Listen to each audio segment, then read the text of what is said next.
okay, so explain to everybody who's watching and listening how you're involved right from the place where the uranium is still in the ore in the ground. Like, what has to happen at each step along the way so that the fuel actually gets to one of your reactors, and how is your company situated to make that happen, and where are you in that process? So starting at the very basic, uranium mining, you mentioned the Saskatchewan deposit.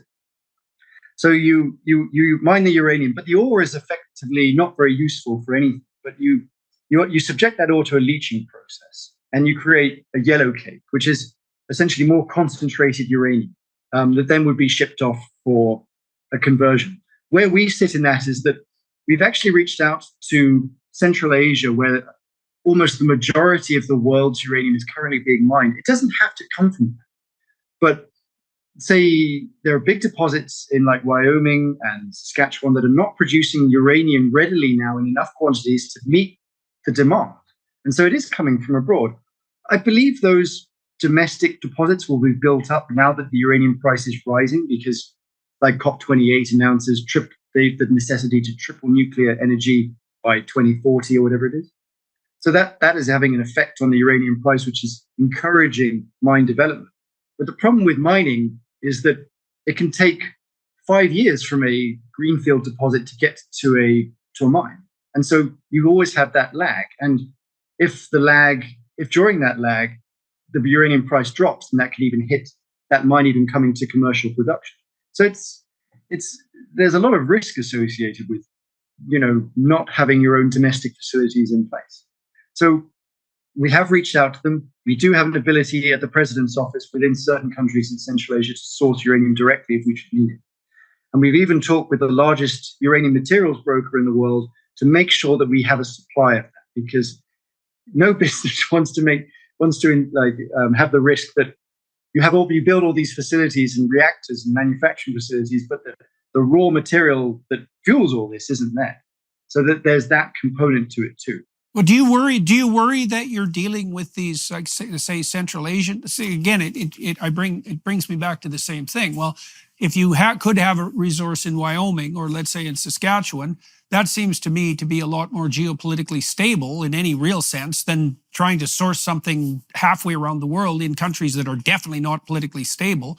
And so why were you compelled to go seek out suppliers elsewhere? Well, it's the immediacy of supply. Like, they are able to supply material now. And that is a major advantage over, we have a mine and it's at even feasibility level. You still need to put the mine works in place, the processing plant in place. Processing plant from uranium operation could be $250 million and take 3 years to build.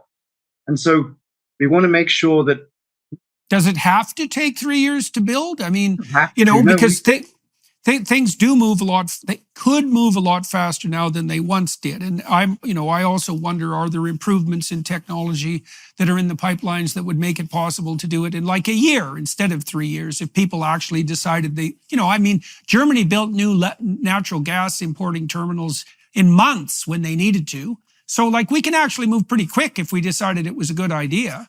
So, okay, so you said immediacy of supply. That's what drove you to Central Asia. But it would be better, perhaps, if there were domestic supplies that were at least in the pipelines, let's say. Domestic supply from Saskatchewan or Wyoming would be a lot better. Of course they would. There's no geopolitical, there's less geopolitical uncertainty. And like, for instance, even in Central Asia, like, they do supply China and Russia still with the uranium that they need for their own programs too. So you're competing against other countries which are potentially hostile to the States or Canada or places like that. And if they're looking to wage an economic war, we'll look for more exclusive contracts. And so you then are in a competing position for material you can't control. Right. Seems like from a geopolitical perspective, that seems unwise. Let's put it that way. So I can understand why you guys are doing it commercially, because, as you said, you can't afford the delay, and fair enough. Okay, so now, do you have a stable supply fundamentally? Can you get moving with what you're doing? You can. So the good part about what we're doing now is we've ensured that we have brokered enough good relations with certain countries that we can source the material if we wanted. We're not in the business of enrichment, but we could do things like conversion and get it into a uranium hexafluoride gas, which can go to a licensed enrichment company like Orano or Centrus, and they could enrich the material for us. And once from they've gas. So what's the relationship between the gas and the yellow cake? So what you want to do with yellow cake is once it's been concentrated by that leaching process, is that it's easier to enrich a gas than it is say yellow cake, which you could use a centrifugal system, but but gas is certainly a lot easier to maneuver. And so if you would take the yellow cake and you would expose it to several chemical processes to turn it into uranium hexafluoride. And it's actually the enrichment companies will enrich uranium hexafluoride to produce, whatever you want. So enriched to whatever level the customer needs it. But at that point, it actually needs to be deconverted back to a solid. Oh, yeah. So our company actually wants to build out that infrastructure for the country too. So take that uranium hexafluoride, convert it to uranium dioxide, uranium hydride, uranium metal, whatever the market will need. And so that's one element. And then a fabrication facility to tailor it for the specific reactor. So essentially fashion it into dimensions, composition, mold it with zirconium, whatever they want, and then sell that. And the final part of what we want to do is build out a transportation company, so we can actually transport that around North America too. So how would you transport it? So we've actually been spending about a year doing this, but we've got a patented technology now for a cask system that can transport the most amount of enriched material, so HALEU material. So it's enriched up to almost 20% around North America, and we're just in the process of getting that license now with the regulator. Okay. So that's okay. So you've been working on solving the transportation problem, and so what are the problems associated with transport that you've had to solve, and how did you solve those? So the fundamental problem with transport is that you cannot have uranium critically configured, and what I mean by that is if you uranium is only actually really radioactive if you push it all together, which is the basis of a bomb, really. If you push it together, then it triggers itself more, and it sets off a chain reaction, and the reactivity creates the heat. So effectively, for road regulations, you have to store the material in a structured way to make sure it's not critical. But it doesn't end there. There's a lot of other regulations surrounding that. So is it going to be hit by a plane or a missile, or is it going to fall underwater, or is it going to fall? Or what are the heat conditions? Can it be cold? Can it be warm? And you've got to make all of these safety scenarios. So designing a transportation cask that fits within a truck that can move a lot of material by road is a bit of an engineering challenge, but I don't think it's that difficult. But it's certainly something that has not been in place previously, because for SMRs and microreactors, the uranium is enriched slightly more. And because it's enriched slightly more, you need a completely new cask system. And so that's where we thought, we'll jump on that and build that out. And that way, when the industry does take off the SMR microreactor, we'll have the transportation able to move fuel for all the SMR. So does that mean, I see, so that means that your transportation system in principle is not only designed to service your microreactors, but to be expanded to service these slightly larger reactors, the SMRs. Yeah, the good part is... And that's the plan. Yeah, that's the plan. So we're not in the business where we want the other competitors to fail. If they win, we'll win. Right. Yes. Right. Absolutely. The right number of competitors isn't zero.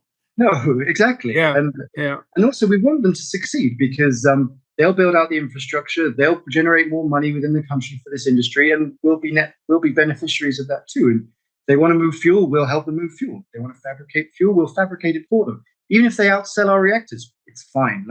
Right. So you can also be in on their success in that situation too. So that's cool. Okay, so you said you've got a supply, at least at the moment, in Central Asia. That gets reduced to by leaching to yellow cake. The yellow cake is transformed into uranium hydro. What's the name of the gas? Yeah. Hexafluoride, uranium hexafluoride. That can be concentrated and then converted back into about 20%. You said and so why 20%? And then and you can transport it at 20%, and you can do that safely, and you can do that by rail, by ship, by car, or by train, and so now you have the 20% enriched material. What do you do with that when you get it to where it's supposed to go? So it depends where it's going. So if it's going to, if it's the 20% enriched uranium hexafluoride, that'll need to be converted into uranium dioxide, hydride, or whatever fuel form you want it, effectively. Okay. So are you transporting the gas? We go. Well, we don't want to. I don't want to speak preemptively. Okay. That's fine. Yeah. But actually, no, it's fine. We do want to take our cask and modify it so it can move gas. I see. Okay. But the anticipation is that currently we are building out a deconversion plan to be able to convert that gas into other forms. And then when they're in other forms, it's easier to fabricate into the final uranium form that the customers might want.